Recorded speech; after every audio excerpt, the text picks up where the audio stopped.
There's been a lot of talk over the last few weeks about the 14th Amendment to the Constitution.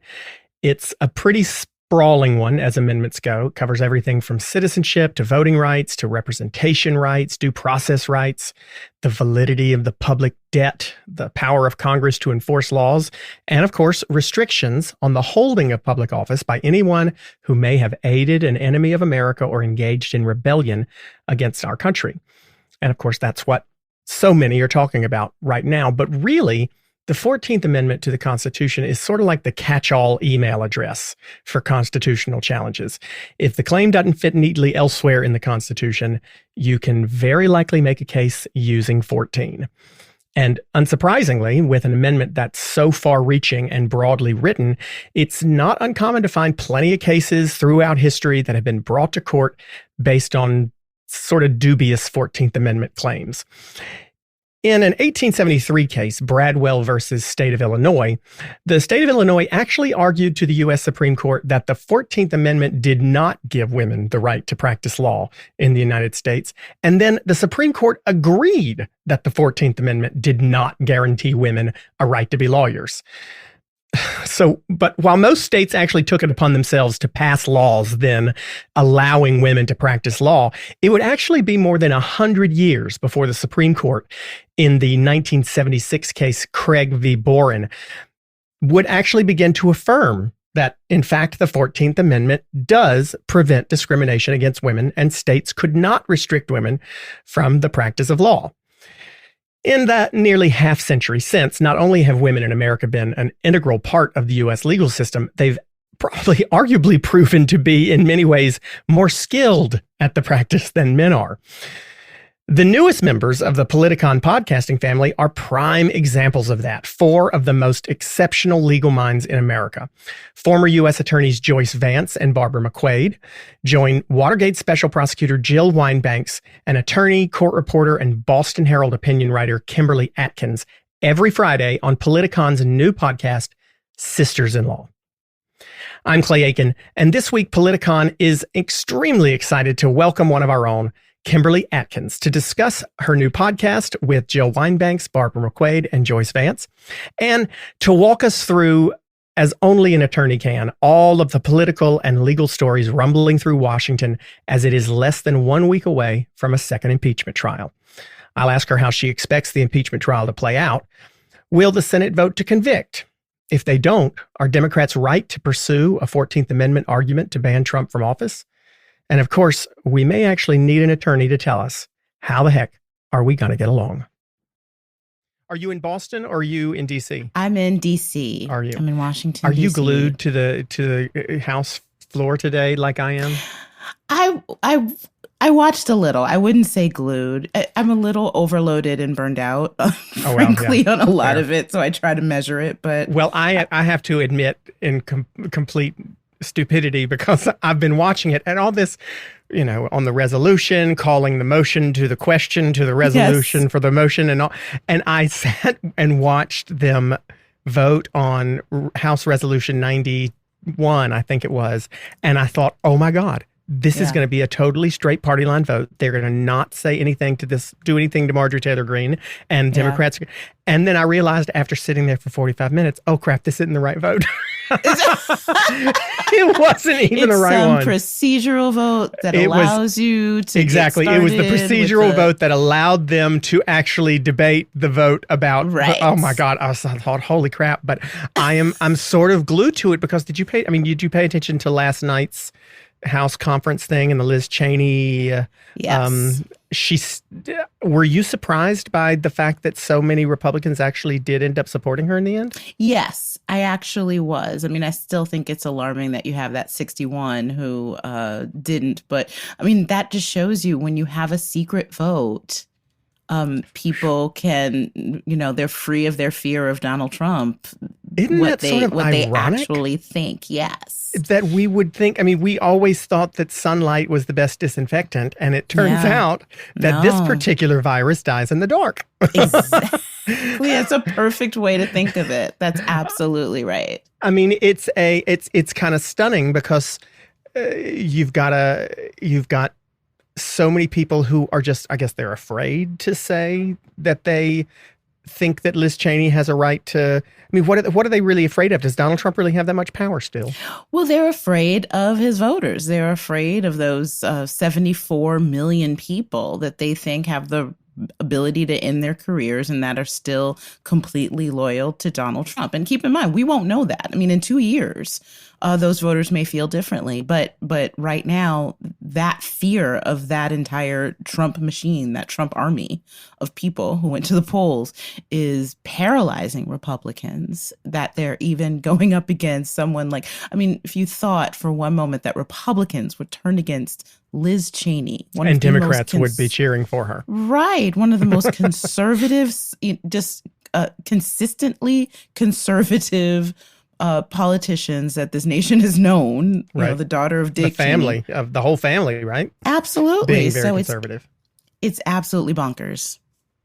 What do you think should happen today? I mean, I haven't watched the news consistently for quite a while, but this particular story has gotten me fascinated because to me it's sort of like perhaps the Republican Party is going to vote today on who they want to be for the next 4 years, or who they want to be for at least the next 2 years, and I'm dying to see it. But what was interesting to me was that Marjorie Taylor Greene did come out on the floor of the House today and come about as close to saying what she should have said 3 weeks ago as she has. She said that she did not believe Parkland was a hoax. She knew that 9/11 happened. She had allowed herself to believe things that were not true. And she said, I mean, arguably, what she should have said 3 weeks ago. Do you think that should matter to Democrats? Should they take that under advisement when they cast their vote later this evening? I think that she did the absolute least, which is what I say with my friends when somebody does just what they need to do to avoid getting in the worst possible trouble. Right. Forgive me for questioning her sincerity, because I mean, even her Twitter feed belies this idea that she was somehow duped into believing something she no longer believes and is contrite. She clearly doesn't think that. She thinks that Democrats are equated with terrorists and some really horrible things. So I don't know. I see her trying to hold on to her committee chairmanship, trying to hold on to her power within the Congress, and someone probably impressing upon her, probably Kevin McCarthy, that she needs to get out there and try to make this right. And she gave it her best shot. But think about it, what she said, 9/11 happened. I mean, how the fact that she has to say the basic, that's a basic truth, obviously, that I think most of us know is factual. But don't Republicans have an argument when they say that this is quite a precedent to be setting?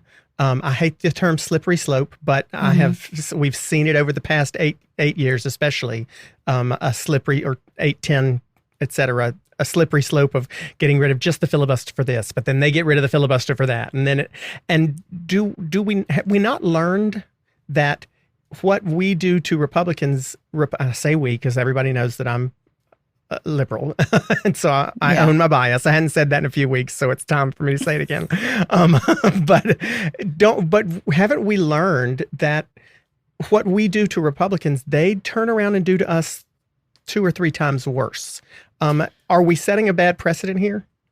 I don't think so, for a couple of reasons. I think you need to use the tools and the rules of the Congress to do what needs to be done. And I think when you have a situation where you had a member of Congress who, not just before she was elected, but afterwards, after the events of January 6th, was still cheering what happened at the U.S. Congress. That was an attempt to overthrow the government.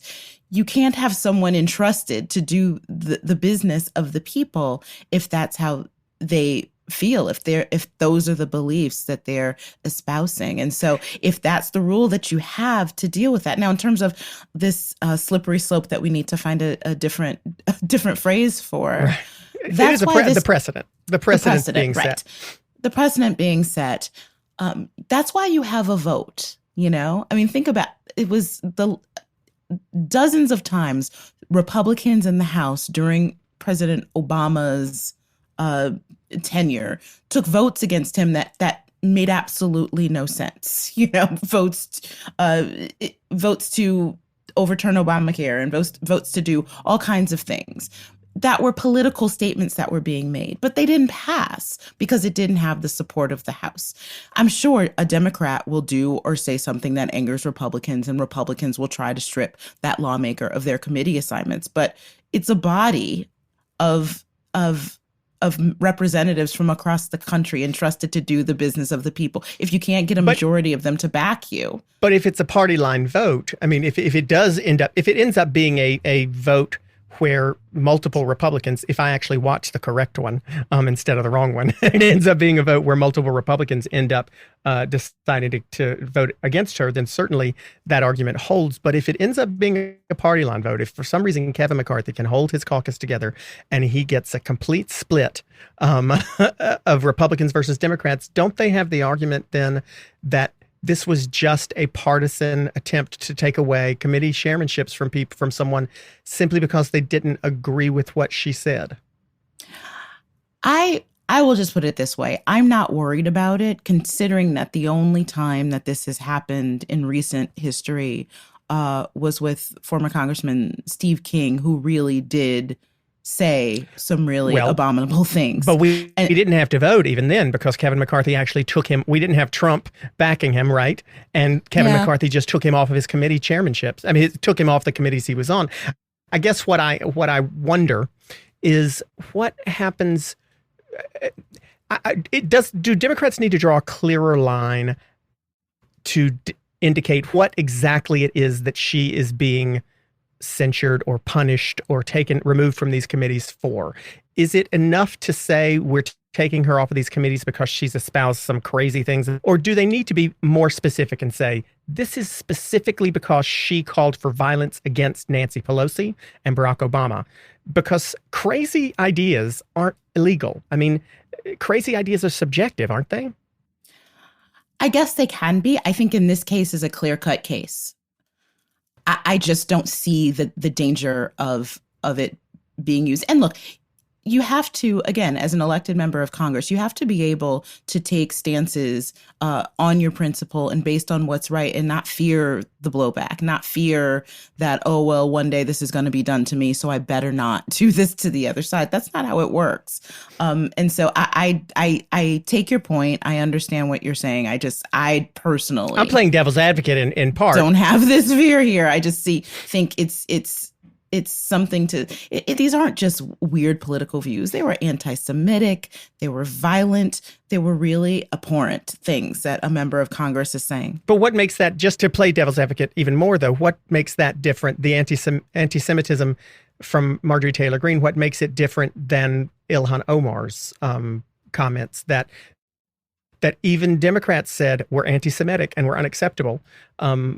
Why would Marjorie Taylor Greene be removed from her committee assignments when Ilhan Omar was not?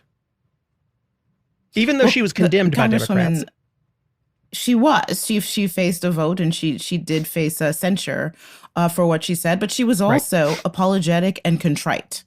And she, fair, by all accounts, seems to have learned her lesson in that case. But this is precisely what members of Congress are meant to do. They're supposed to draw these lines. They're in the position to do this. This is why you have these types of resolutions and actions. These are the things that the members of Congress weighed, and they did. They weighed in these two situations.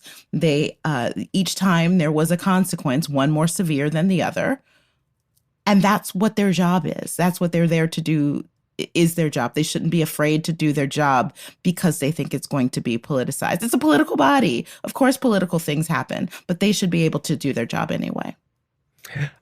Same feeling when it comes to people calling for Ted Cruz and Josh Hawley to be censured or removed. Is it in the same pile as Marjorie Taylor Greene, or should they be more protected because what they did was as a part of their job? I mean, what she said was outside on Twitter, on social media. What Ted Cruz and Josh Hawley did on January 6th was on the floor of the Senate, which I think is protected. It was their votes, which I adamantly disagreed with. But are the calls to have them removed justified? If I were a member of that body, I think that I could be swayed that some sort of censure should be imposed on them as well. Because as you said, they were doing it in their capacity as members of the Senate.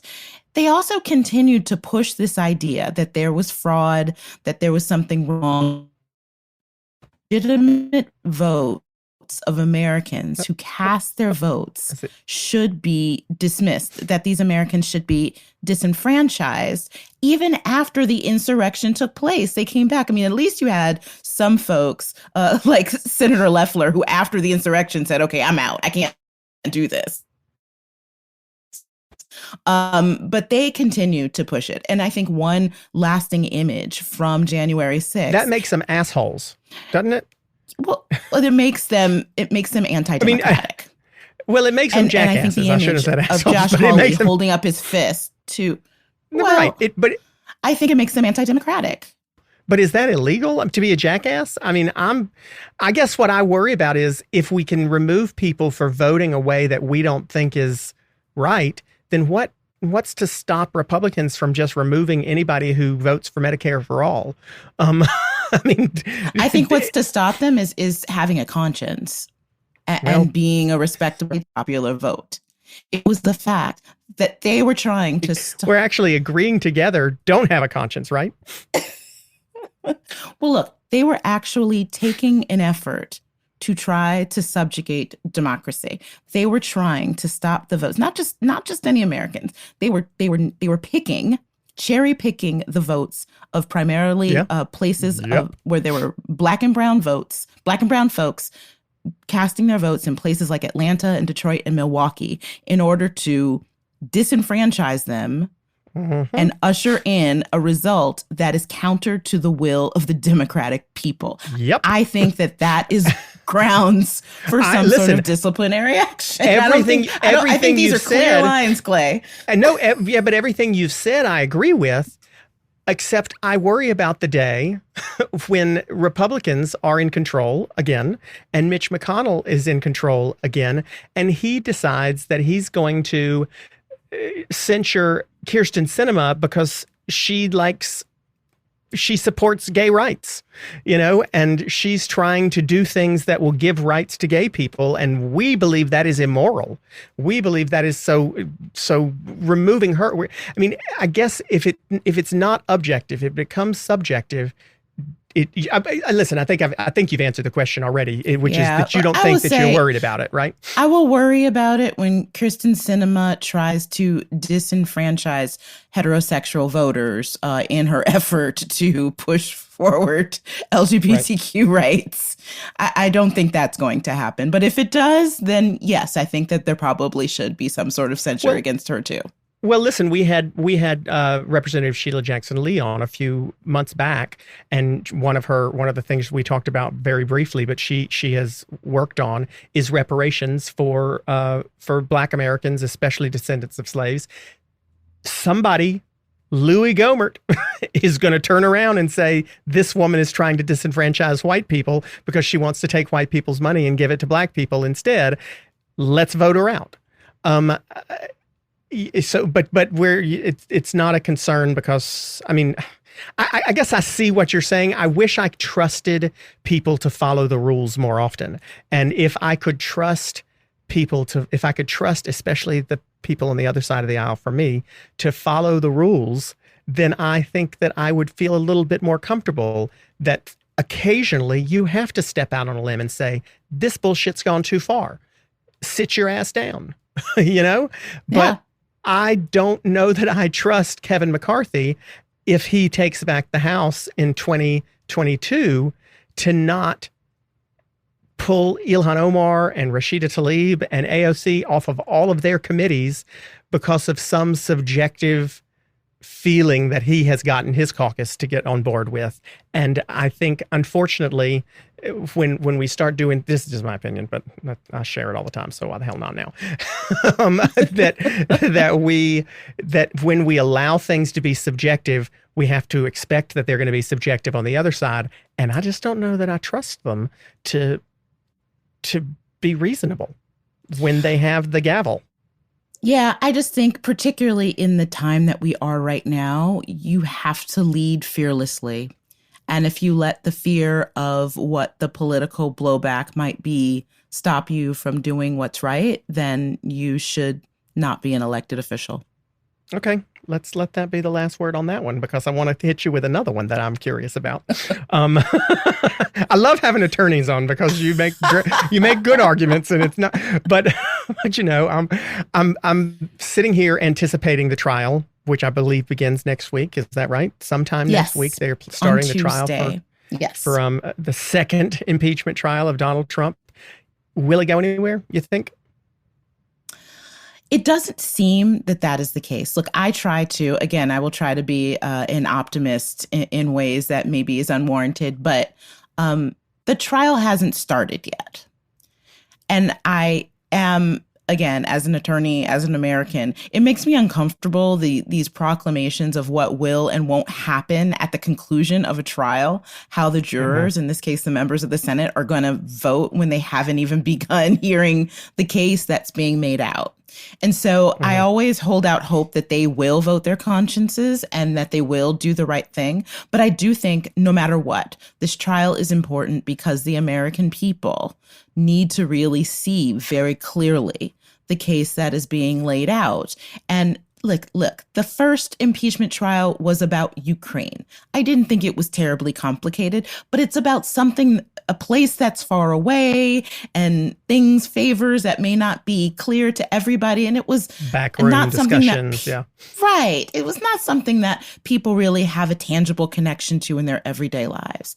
This is, again, about democracy. It's about people casting their votes. It's about seeing the Capitol building. Everybody knows.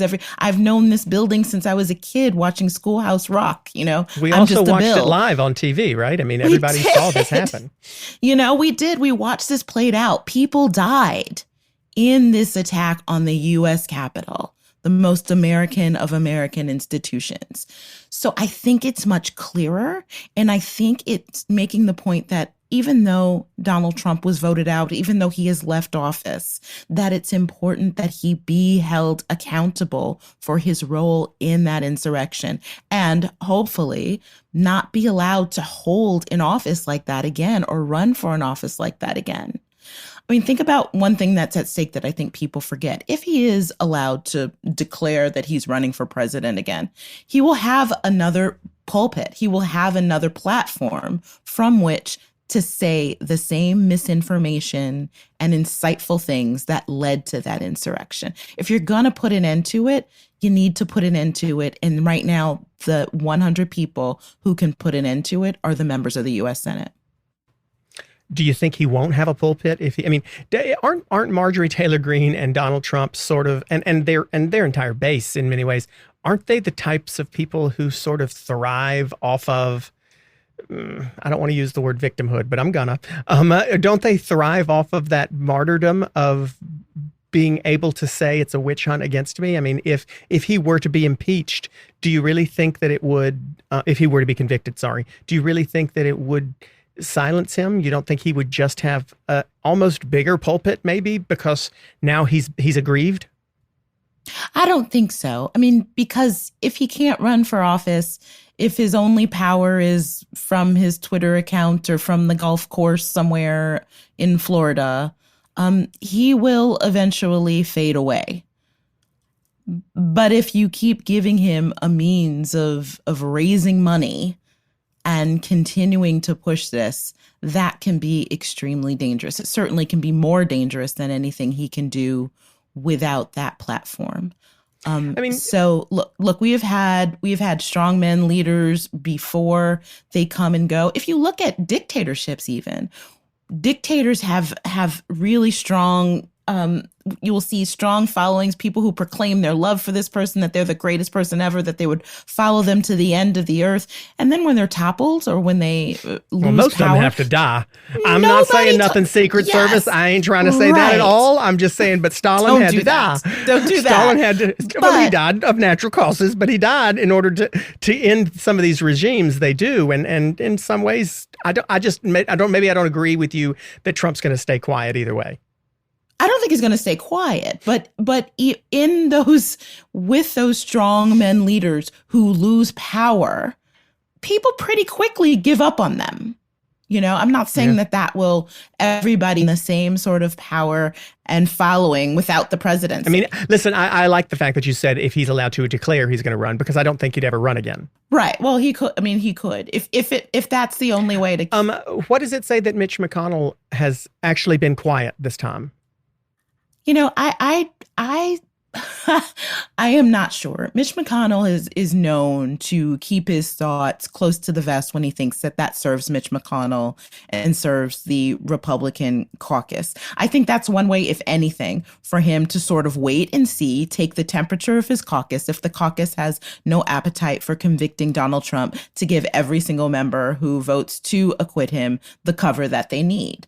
Or it could mean that he's seriously considering voting to convict and wanting to wait to see how it plays out. It can mean any number of things, but Mitch McConnell does what's politically expedient for Mitch McConnell. So I'm not going to read anything into it until he tells us exactly what he's going to do. But he is sort of I mean, I don't know that I'd want to play chess with Mitch McConnell.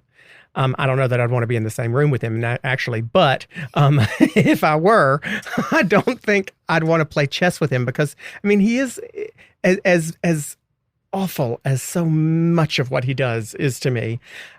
From a distance, I do have to look back at some of it and say, well, the man is politically sort of smart and brilliant in that. I mean, even after Trump left the White House, someone had to take on become the new face of the Republican Party in Washington. And I think Mitch McConnell recognized, well, if this party is going to embrace Marjorie Taylor Greene and that sort of QAnon rhetoric, I don't want to have nothing to do with it. And Mitch McConnell ghosted. He disappeared. We haven't heard but 3-4 words from Mitch McConnell in the past 3 weeks. He's let it become the party of Kevin McCarthy. It's not him who's accepting this QAnon sort of craziness. And I mean, he seems to want, as do I think several of the more senior members of the Senate, he seems to want to rid what he calls a cancer from the Republican Party. He had no problem coming out day one of the last impeachment trial and telling us straight up what you said you didn't like, how the jury was going to vote before it was over. It's sort of telling that there are enough people who, I believe, enough senators at the moment who have not said anything, that if they did decide to convict, that he could be convicted. What do you think the House has to do to get them to go there? Well, just one thing on Mitch McConnell first. Mitch McConnell, up until the 6th of January, was essentially saying the same line as everyone else on that side of the aisle, which is essentially the process will play out, or the president has a right to assert his legal challenges, and all this other mumbo jumbo. And then to he shit his avoid depends standing that day straight up when and they got saying, raided. Right. Yes, So yeah. let's put Mitch McConnell in the proper context. And as you said, I agree with you completely. Mitch McConnell is one of the most skilled political tactitioners. Did I just make up a word? It's Mitch McConnell. He deserves his own. It's late. I've been up since 4:30 a.m. You know, he's a very skilled politician, and he knows exactly what he's doing, and he knows what he wants. He wants to remain in a place of power. It is a 50-50 split. Anything could happen to shift that split right back to the Republicans. And if it does, he is going to do what it takes to continue into ushering conservative justices and judges up and down the judiciary, pass the types of policies he wants to pass. And if it requires a few members who are QAnon adherents, I don't think he will discount their votes in favor of his policies if that gets him there. So I think Mitch McConnell, again, is doing what he thinks is in Mitch McConnell's and the Senate Republican caucus's interest. So if he doesn't, let me ask you again, the other question again. What do you think the biggest challenge for the House impeachment managers is right now? What do you think they need to do to sway a few, because I do believe that, unlike the first impeachment trial, I do believe that we're probably looking at more than just Murkowski, Collins, and Romney as possible conviction votes. There's a little bit bigger chessboard here. What do they need to do to get those folks over? I think the most important point that I would push to these, aside from the fact that this was an anti-democratic incitement of a coup, is that, look, you have the power. If whatever you think about Donald Trump, whatever power he wields over you, you have the power to end this. You have the power for him to go away, or at least to have his stature shrink to the point that you don't have to fear him anymore. This is in your own hands. He's out of office, and you can make sure he never comes back. That is what reportedly Mitch McConnell wants. Mitch McConnell is glad that Donald Trump is gone, and he essentially would wish he would vanish from the planet. Well, they can politically help make that happen. That's in their hands. But I think that it's equally as important for the American people to see this case laid out in a clear and understandable way that I know the impeachment managers will lay it out. And then it will be up to the American people to decide, for every single one of those lawmakers who vote to say that Donald Trump is above the law, which is essentially what an acquittal vote would be, then they themselves would have to face a reckoning on their next election day. Wild question. Would it be a totally horrible idea because I actually don't have an opinion on this. I'm mixed. For the Democrats in the majority in the Senate, would it be a wildly horrible idea for them to call for a secret ballot on this? It wouldn't. It really wouldn't. I should probably know. Been covering Washington for 14 years. I should probably know if that's even possible. So, yeah, I guess a majority of it just takes a regular majority of the Senate to vote to do a secret ballot. But obviously the possible implications of that are no one trusts exactly what happened. And the trial is declared invalid. I don't know. There's a whole bunch of things that we're not used to seeing Congress vote in secret, right? So it would probably piss a lot of people off. But on the other hand, if most folks who are in Washington are to be believed, you'd probably get 20 or more Republicans, right? If it was secret.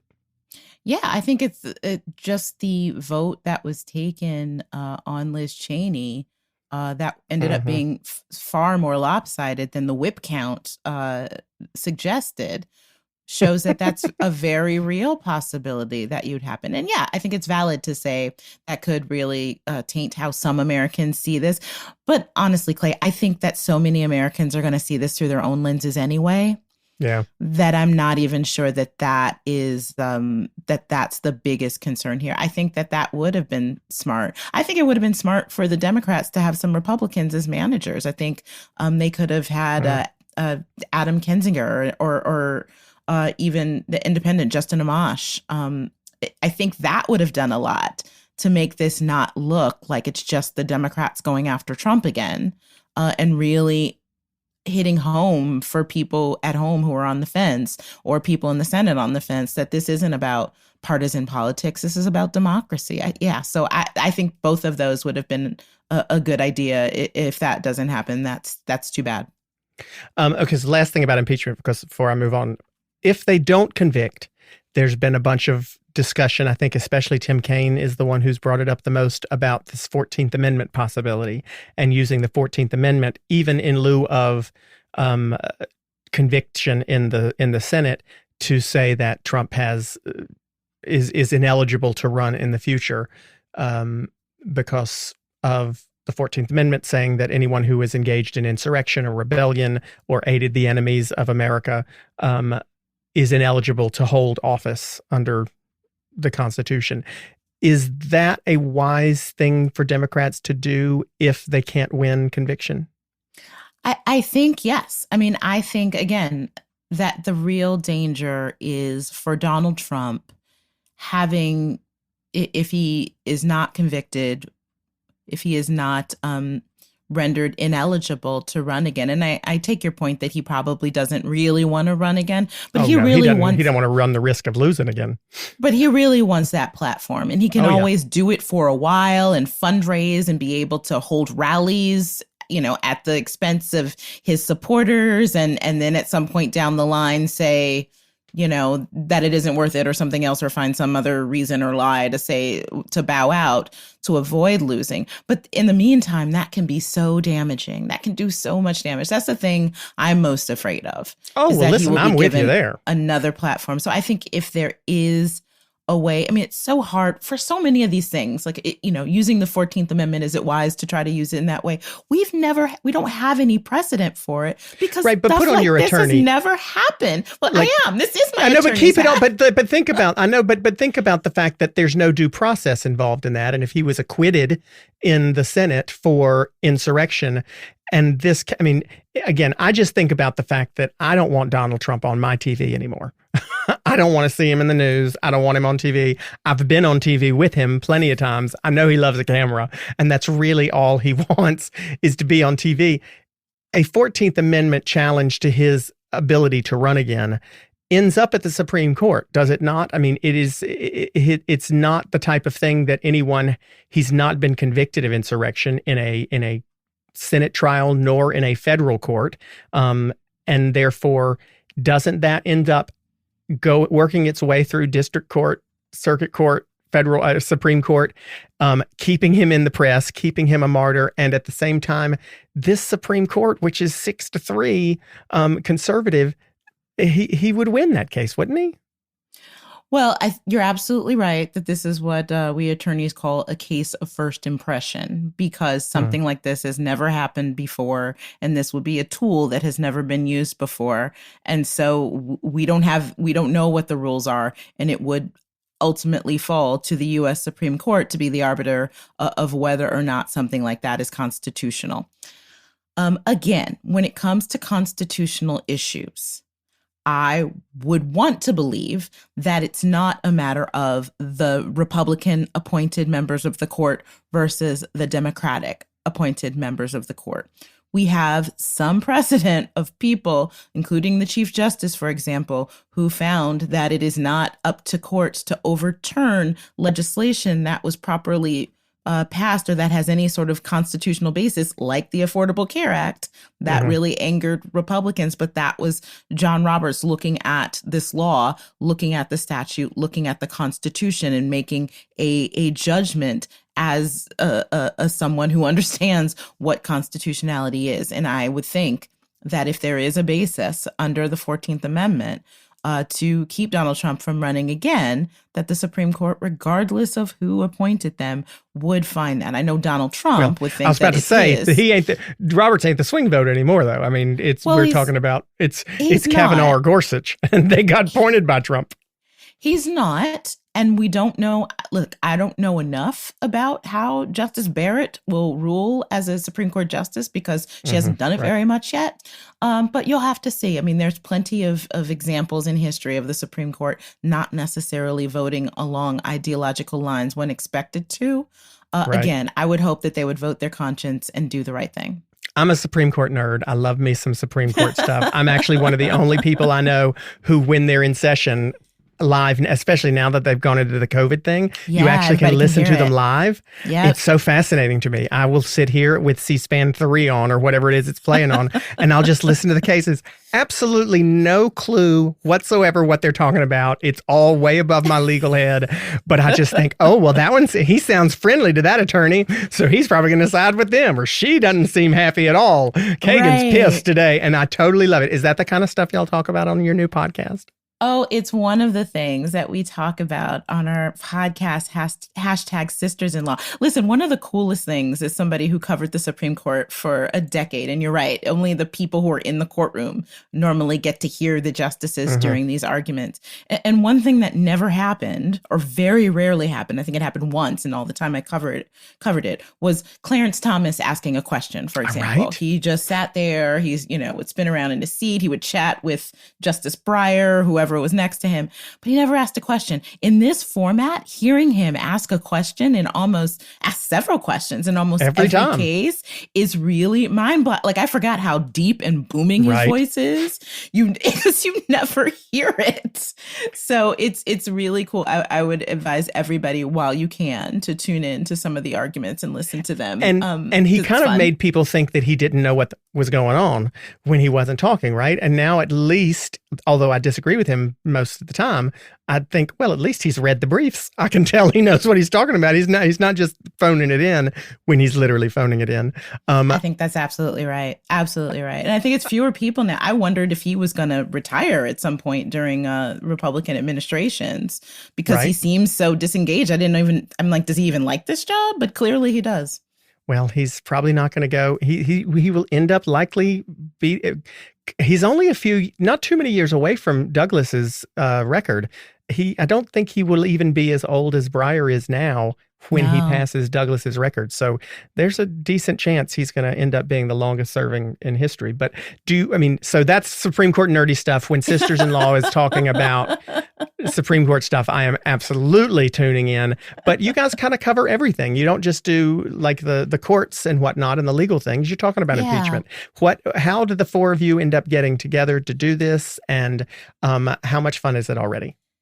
It's great fun. I'm really, really enjoying it. The four of us were all TV commentators on MSNBC, and we got to know each other. And it was actually viewers who, after seeing various combinations of us on television segments, started calling us sisters-in-law. And I know some of them did like illustrations and stuff, and it was very cool. And so that idea became a podcast. We genuinely like each other when we're on phone conversations that aren't even being recorded. It sounds just like the podcast. I mean, we're just going on about what's going on in the world and talking about it. But you're right. We'd look at the political world. We're looking at policy, politics, and the law, and just giving a perspective from four women who are not only all lawyers but have practiced law in different ways. I was a civil litigation attorney. We have two former U.S. attorneys. Jill Wine-Banks was a Watergate prosecutor. And we have so many other experiences, as some are professors. I'm a journalist. Joyce has chickens that we talk about. I mean, and Joyce Vance would have chickens. She does. She has chickens. And, so we talk about everything from our own perspective, and it's just a lot of fun. We wanted it to feel like you are sitting there around a coffee table with us as we break this stuff down. I will say that's what makes yours very fun to listen to, because you can tell that the four of you really enjoy each other. You get along as friends. You have a almost rhythm when you talk. Unlike me, where I am with different people every week, and sometimes I can't. Sometimes I talk over them. I feel like I've talked over you too much tonight. But but sometimes I do. Sometimes I don't. You're thrilling. I'm not going to lie. Sometimes we have some boring guests on here. You don't have to worry about that. It is some. I ain't just gonna be honest, but I love that it is sort of like sitting around at, at a bar with the four of you listening to it. And there really aren't four women who are more adept. I'm a MSNBC viewer. I do watch all of them. I'm not loyal to anyone in particular, but MSNBC has the attorneys that on their docket that know their stuff, and this podcast is perfect. I didn't even realize that people called you sisters-in-law before this podcast, but I do like that. We here at How the Heck Are We Going to Get Along take questions from our audience when they send them to us. We actually got a few questions sent in to us, not to us, but to our Politicon podcast at politicon.com email address, because they listened to the first few episodes of Sisters-in-Law and they wanted to ask a few questions. Awesome. So I'm going to pull those up here if I can get them. And they're very geared towards women in law. It sounds like Christy from Boulder, Colorado, who listened to you guys, asked, what's the best way to stand out as a female associate at a firm? Oh, Christy, that's a great question. I think the number one thing to do is really good, competent work. And as difficult as it can be at sometimes, don't let the sexism that you will experience stop you from doing that good work. I remember when I was a young associate practicing law in Boston, straight out of law school. I have a young looking face anyway, and I was 25 years old. I was in a place like Boston where in every courtroom, people were, when I would walk into the courtroom to check in to argue my case, they would ask me if I was represented by counsel. They would ask me if I was a criminal defendant. I'm the only Black woman in a suit and carrying my litigation bag in there. So it was tough. And even judges would sometimes try to discount my right to be there. And it was when I brought the goods. It was when I argued. I argued well. I came prepared. I researched, and that is what made me win cases. That is what made me win motions, and that is what earned my respect. So, do good work. Have a strong network of people around you who support you, and the best of luck to you. You'll do great. Okay, I'm going to stick in that same vein here because Jenny, who's from Boston, asks, I'm graduating law school this year. Should I go corporate or government? You should go do what will make you happy. I went into law again. I was a civil litigator. I thought that was what I wanted to do. I was going to be the Black Ally McBeal. I was going to do it. I was all ready to go. And I got a great job with great people where I was arguing my own cases from the beginning. And I realized that it wasn't for me. And I lasted a few years before I left and switched to journalism, which I'm thrilled that I did. But it took a long time for me to listen to myself and go with my heart. And you don't want to get locked in a job for 20 years or 2 years or 2 months that makes you unhappy. And so I say, do what makes you happy. The bills will get paid. It might not always be easy. Listen, when you go into private practice, not everybody's rolling in the big bucks either. So money's not the only consideration, especially in the beginning. So I think by now what your heart is calling you to do. So I say, listen to that. Yeah, Jenny, you didn't ask me squat, but I'm going to answer and co-sign everything that she said, because I imagine that, Jenny, if you've asked these folks, any folks this question, probably 85% of them have told you very similar to what Kimberly just said. But the reason is because it's true. You really, you've got to do what you enjoy, and you've got to do it whether or not you're going to get rich or make money at all, because money, I've heard somewhere money doesn't buy happiness. I can't remember where it was. It's the truth. It's very true. Okay. Kimberly, I'm going to switch gears here. Mohammed from Chicago asks, have the measures our local governments adopted during the pandemic been constitutional? I love that question. I'm fascinated by this. I'm assuming he's asking about stay-at-home orders, shutdowns of restaurants and whatnot. Yeah, mask mandates. They're still being litigated as we speak. And judges, for the most part, have upheld them, but there have been times that they were struck down. So I think this is still, you have to understand that we've been in this pandemic for a year, and usually questions, particularly constitutional questions, they take years to make their way through the legal system to come up with a final and conclusive answer as to whether one measure might pass constitutional muster and another one doesn't. So for a lot of these, the answer is still unclear, but for the most part, they seem to be upheld when you have an emergency situation like this. There is precedent for the government to take extraordinary action in the interest of public safety. And so I think for the most part that they're probably okay unless they're too stringent. Again, it also depends on the rule, but that's a great question. I think the jury's still out, but mostly yes. One of the ones though that has been litigated, has made it to the Supreme Court, and they decided on exceptions being given to religious institutions. I think some of the churches were arguing that they should not be shut down. And correct me if I'm wrong here, some of the restrictions that were laid down by states, California, North Carolina, wherever, were that any groups like theaters, any gathering spaces where more than a certain number of people were gathered for a movie or a play or a church service or whatnot could not exceed X number of folks. And I believe the Supreme Court said that restriction could not apply to churches because maybe it was Alito who wrote it, or maybe I just heard him comment on it saying that, well, that would be restricting church services. How is that? Isn't that giving wouldn't the restriction itself, which is anybody who's got more than 250 people in a room cannot open, that's not restricting a religious service, is it? That's restricting a number of people. And if you happen to be a church that has more than 250 people, then sorry. But the court allowed churches to open even though theaters were not allowed to open. To me, that just seemed like a wrong decision. Yes. So these weren't decisions in the case that the ruling is final. What happened is there are legal challenges filed, and lower courts would issue something that's called a stay and usually prevent some of these rules from going into effect.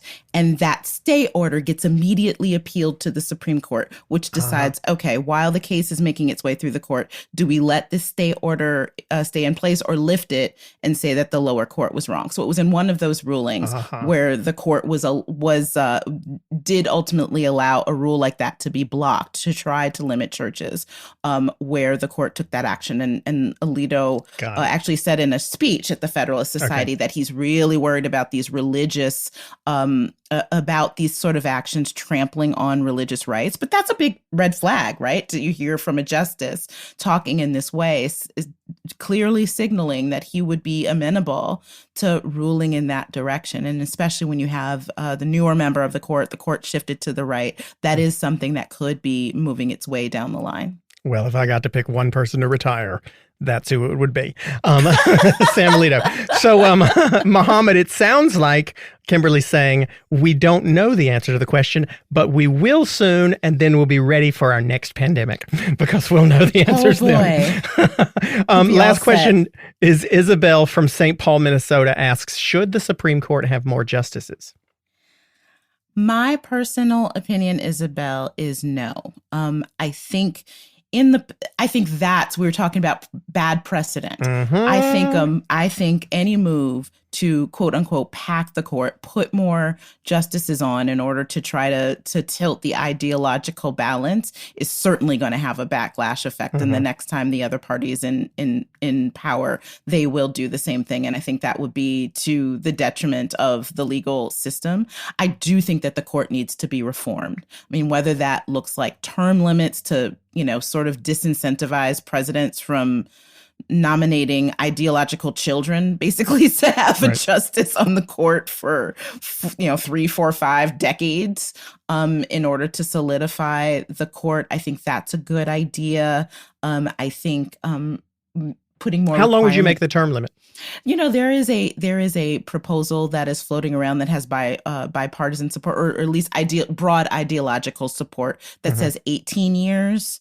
And they'd be spaced out. So basically every president would be guaranteed 2 Supreme Court justice appointments absent some other, a retirement or a death, a vacancy some other way. But that ultimately will take the politics out of that fight. And no ability to do a second term, just one 18-year term, and that's it. 18 and out. And then they can go on and be professors or do something else. But it would really work to take the politics out of the court. Would it worry you that perhaps the attractiveness of being a professor, or the attraction to having a great paying gig? I mean, because Supreme Court justices don't get paid that much.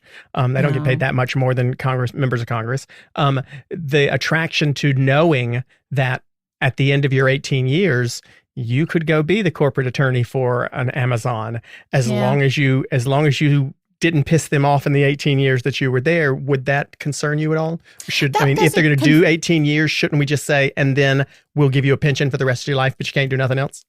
That doesn't concern me so much. I mean, Supreme Court justices already write books and do other things that can be lucrative. If you look at their financial disclosures, none, or I should say few of them are particularly poor.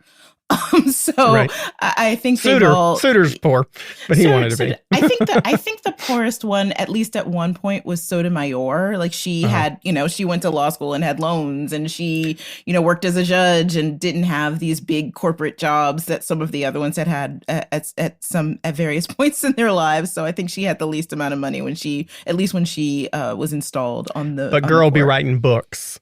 But I think she made up for it. I think that's probably changed. Okay, Kimberly. How the heck are we going to get along? I mean, you and I are getting along beautifully, but how the heck are we all going to get along?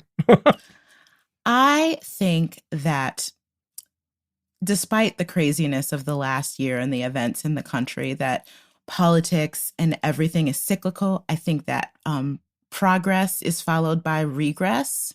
So I'm going to trust in the general goodness of people, and I'm going to trust that the pendulum will swing back towards sanity. Mm-hmm. And we will, just because people being this divided is exhausting, that good people, at least enough good people, will put in the work to try to end the cantankerousness and viciousness of the current discourse to get back to a place where we can get along. Well, from your mouth to God's ear, I have been the optimist myself a lot over the past year that we've been doing this show, and I do believe it is hard, but I do tend to agree with you, and I think that when you say that it's exhausting, I do hope that becomes the reason that people want to get along, because I think it's easy to do it if you want to do it. And it's easy to not get along if you don't want to get along. We can find things to be upset about if we want them, but we can also find things to agree on if we want to find them. So I hope that you're right. I do want to believe that you're right. And we're entering into a new era of people being so sick and tired of being pissed at each other that they finally just figure out how not to be. Yeah, I hope so too. If you're listening to this show, as soon as we put it out, if you're listening to it in the morning, then just stick around for another hour or three, and the next episode of Sisters-in-Law will be out. You can always find that on all of your podcast purveying sites or on politicon.com. You can find ways to communicate with myself or Kimberly or Joyce Vance or Jill Winebanks or Barb McQuaid at Politicon on Instagram, at Politicon on Twitter, or you can email at podcasts@politicon.com. Sisters-in-Law comes out every Fridays. Kimberly Atkins, thank you so much for being with us, and I hope everybody listens to us and then listens to you too. Thank you so much. I had a blast. Me too. We'll see you next week on How the Heck Are We Going to Get Along?